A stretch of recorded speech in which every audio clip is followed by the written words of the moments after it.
আসসালামু আলাইকুম viewers, welcome back to my channel Smriti's mini kitchen. তো সবাই কেমন আছেন? আশা করি সবাই অনেক ভালো আছেন। চলে এসেছি নতুন আরেকটি রেসিপি নিয়ে। আজকের পর্বে ময়দা দিয়ে দারুণ মজাদার চাপটি তৈরি করে দেখাবো।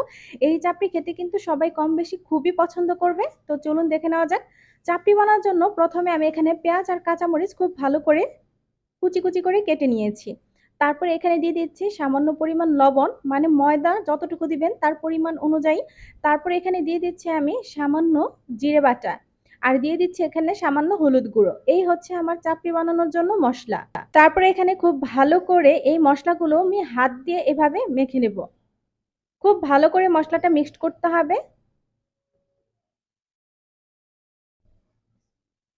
ব্যাস, আমার মশলাটা এভাবে আমি আস্তে আস্তে মাখিয়ে নিচ্ছি। খাবার বানানোর সময় দেখা যায় অনেক সময় রুটি বানানোর ঝামেলা অনেক লাগে, তখন এভাবে ঝটপট করে চাপটি বানিয়ে খেলে দেখা যায় খেতে খুবই ভালো লাগে। বাস, মশলাটা ঠিক এরকম হবে। আমি কাছে এনে দেখিয়ে দিচ্ছি। তারপরে এখানে আমি ময়দা দিয়ে দিচ্ছি। আমি যেহেতু একটি ছোটখাটো একটি চাপটি বানাবো, এর জন্য আমি খুব অল্প পরিমাণে এখানে ময়দা দিয়েছি, প্রায় 1 কাপের মতো। তারপর আমি খুব হাত দিয়ে ভালো করে মশলার সাথে ময়দাটা মাখিয়ে নেব। এখানে কিন্তু আমি আগে থেকে কোনো পরিমাণ পানি দেব না। আগে খুব ভালো করে হাত দিয়ে এভাবে মাখিয়ে নেব। তারপর আমি এখানে আস্তে আস্তে কাঁচা পানি অ্যাড করব। আমি বলেই দিচ্ছি পানিটা এখানে আমি কাঁচা দিতে হবে, তাহলে চাপড়িটা খুব মুচমুচে খুব সুন্দর হবে। আমি 3 বারে পানিটা দিয়ে দিচ্ছি, দেখতেই পাচ্ছেন। বাস, এভাবে আস্তে আস্তে মেখে ডো বানাতে হবে। যে কোনো ময়দার ডো সবসময় আস্তে আস্তে পানি অ্যাড করে বানাতে হয়, তাহলে সেই রান্নাটা বা রেসিপিটা একদম পারফেক্টলি হয়।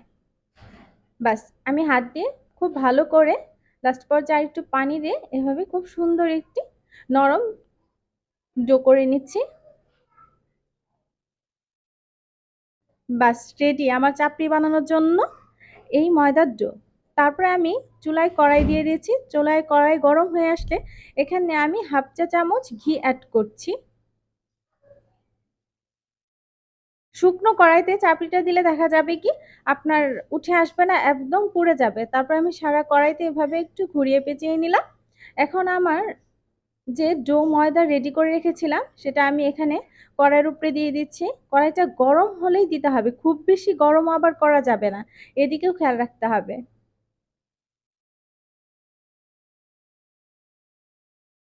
বাস, পারফেক্টলি ভাবে দেওয়া হয়ে গিয়েছে। তারপরে আমি যখন মিডিয়াম একটু গরম হয়ে আসবে, মানে চাপড়িটা হয়ে আসবে, তারপরে আবার ঘি 1 চামচ চারপাশে আবার একটু দিয়ে দিচ্ছি। দারুণ মজাদার হেলদি এই খাবারটা খেতে কিন্তু সবাই খুব পছন্দ করবে। অবশ্যই আপনারা বাসায় ট্রাই করবেন আর আমাকে কমেন্টে জানাবেন কেমন হয়েছে। যারা চ্যানেলটি এখনো সাবস্ক্রাইব করেনি, সাবস্ক্রাইব করে লাইক দিয়ে পাশে থাকবেন, আর পাশে থাকা বেল আইকনটি ক্লিক দিয়ে রাখবেন। বাস, চাপড়িটা যখন এক পিঠ হয়ে যাবে তখন আমি ভাজা কাঁটা দিয়ে এভাবে উল্টে দিচ্ছি। দেখতেই পাচ্ছেন কালারটা কতটা সুন্দর হয়েছে। আপনারা মেহমান আসলেও এভাবে সুন্দর করে বানিয়ে পিস পিস করে কেটে দিয়ে তারপরে সাথে যখন দিয়ে টমেটোর সস দিয়ে দেন, খেতে কিন্তু অসম্ভব মজার লাগবে।